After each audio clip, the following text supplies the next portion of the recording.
नमस्कार। आकाशवाणी जयपुर अजमेर से प्रस्तुत है प्रादेशिक समाचार।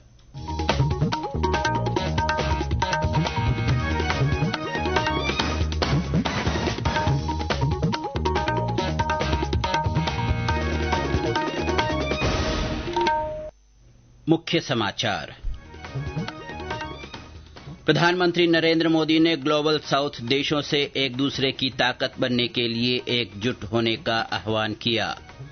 प्रदेश भर में डॉक्टरों की हड़ताल के कारण चिकित्सा व्यवस्था रही प्रभावित। उदयपुर में चाकूबाजी की घटना पर उपजे तनाव के बाद आज स्थिति नियंत्रण में। शहर में पुलिस का अतिरिक्त जाब्ता तैनात। और प्रदेश के पश्चिमी जिलों में कई स्थानों पर हल्की से मध्यम वर्षा। कल भरतपुर, कोटा, अजमेर, उदयपुर, जोधपुर और बीकानेर संभागों में मध्यम वर्षा का पूर्वानुमान।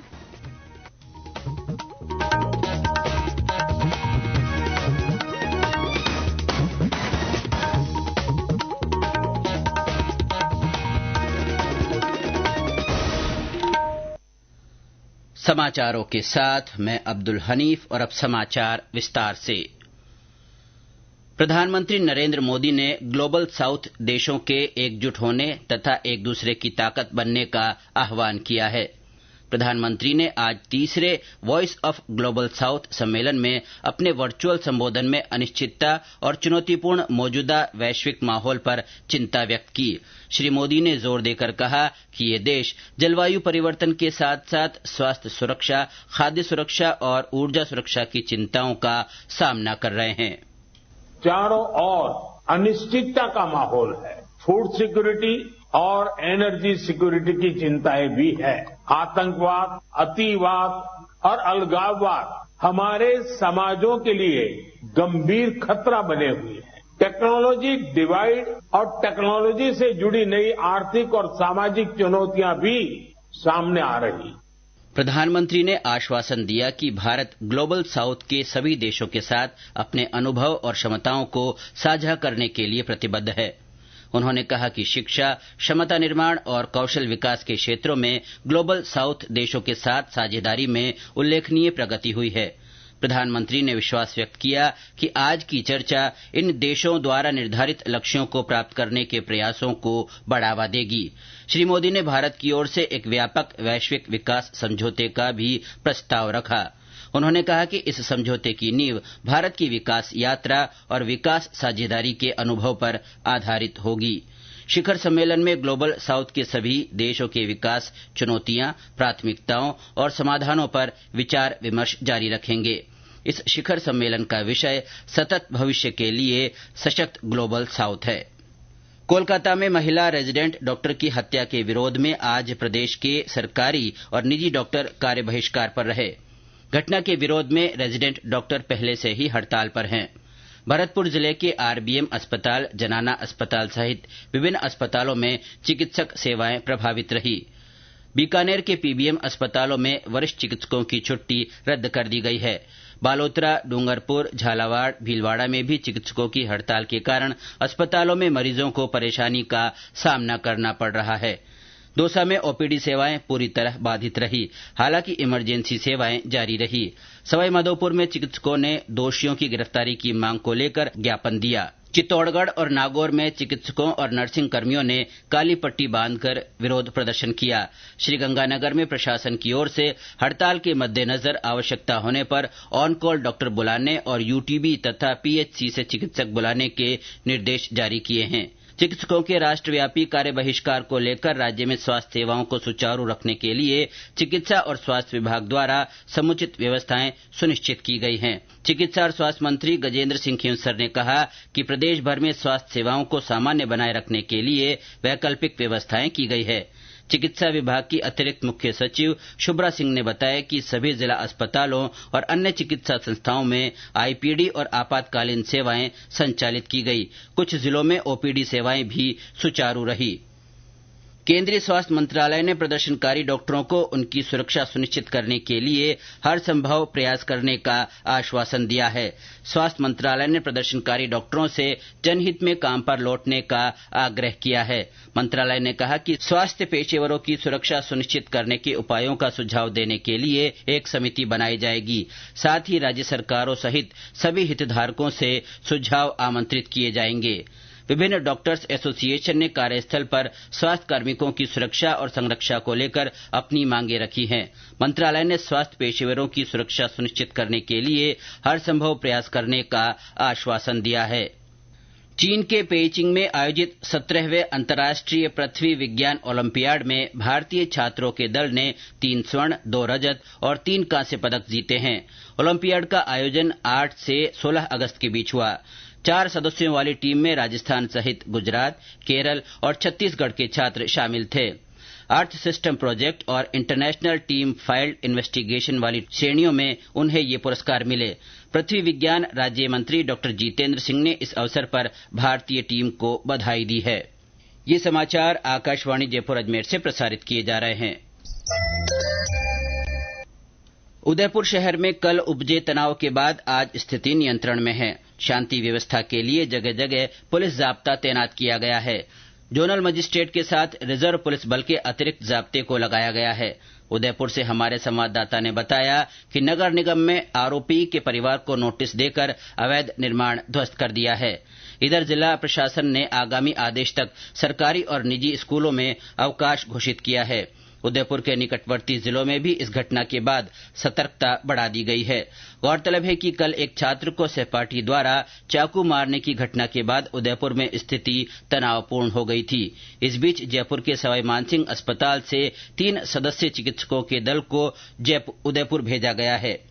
राज्य में सभी स्कूलों में कैंची, चाकू लेकर जाने पर प्रतिबंध लगा दिया गया है। शिक्षा विभाग ने इस संबंध में दिशा निर्देश जारी किए हैं। उदयपुर में हुई हिंसक घटनाक्रम के बाद शिक्षा विभाग ने शिक्षकों के द्वारा विद्यार्थियों के स्कूल बैग की जांच करने के आदेश जारी किए हैं। अगर इसके बावजूद किसी स्टूडेंट द्वारा लापरवाही की जाती है तो विद्यार्थी के खिलाफ कार्रवाई की जाएगी। राज्य के पश्चिमी जिलों में कई स्थानों पर हल्की से मध्यम दर्जे की बारिश हुई है।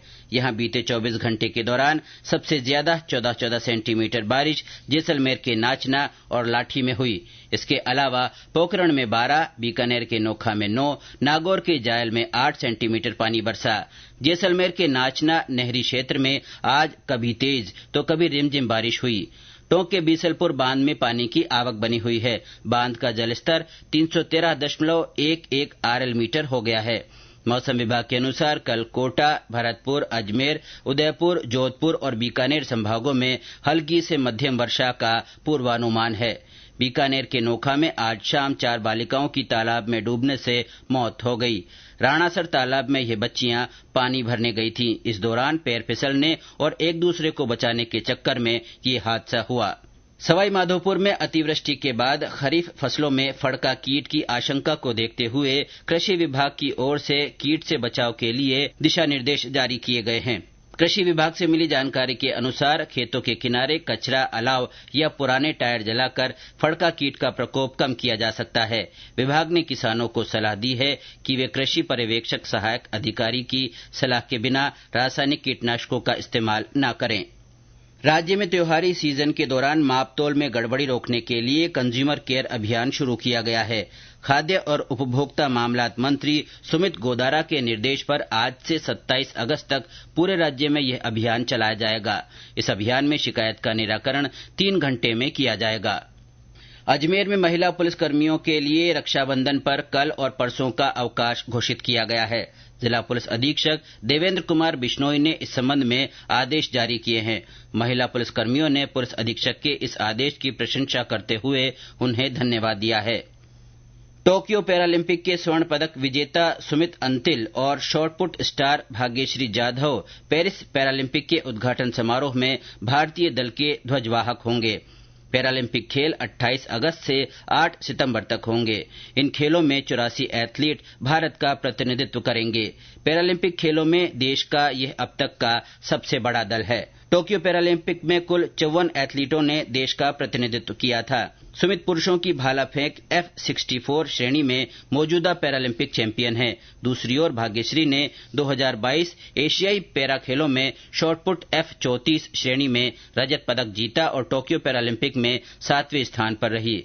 उन्होंने इस वर्ष मई में पैरा एथलेटिक्स विश्व चैंपियनशिप में महिला शॉटपुट F34 श्रेणी में भी रजत पदक जीता था।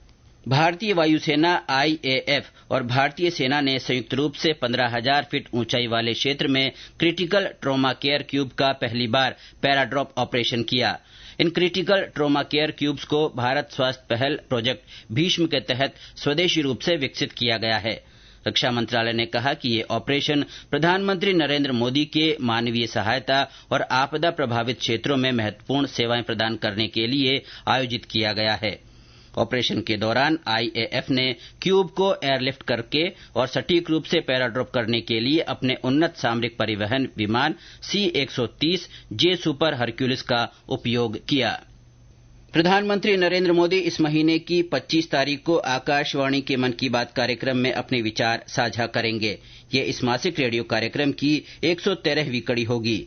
इस कार्यक्रम के लिए श्रोता अपने विचार और सुझाव टोल फ्री नंबर 1800-11-7800 पर भेज सकते हैं। नरेंद्र मोदी ऐप या MyGov ओपन फोरम पर भी विचार साझा किए जा सकते हैं। जयपुर शहर में ट्रैफिक व्यवस्था और ड्रेनेज सिस्टम, सीवरेज और नालों की सफाई का आज प्रमुख शासन सचिव टी रविकांत ने निरीक्षण किया। इस अवसर पर जयपुर जिला कलेक्टर प्रकाश राज पुरोहित तथा नगर निगम हाउसिंग बोर्ड और JDA के अधिकारी भी साथ रहे। यह निरीक्षण शहर की व्यवस्थाओं को बेहतर बनाने के उद्देश्य से किया जा रहा है। और अंत में मुख्य समाचार एक बार फिर। प्रधानमंत्री नरेंद्र मोदी ने ग्लोबल साउथ देशों से एक दूसरे की ताकत बनने के लिए एकजुट होने का आह्वान किया है। प्रदेश भर में डॉक्टरों की हड़ताल के कारण चिकित्सा व्यवस्था प्रभावित हुई है। उदयपुर में चाकूबाजी की घटना पर उपजे तनाव के बाद आज स्थिति नियंत्रण में है। शहर में पुलिस का अतिरिक्त जाब्ता तैनात किया गया है। और प्रदेश के पश्चिमी जिलों में कई स्थानों पर हल्की से मध्यम बारिश हुई है। कल भरतपुर, कोटा, अजमेर, उदयपुर, जोधपुर और बीकानेर संभागों में मध्यम वर्षा का पूर्वानुमान है। इसके साथ ही प्रादेशिक समाचार बुलेटिन समाप्त हुआ। नमस्कार।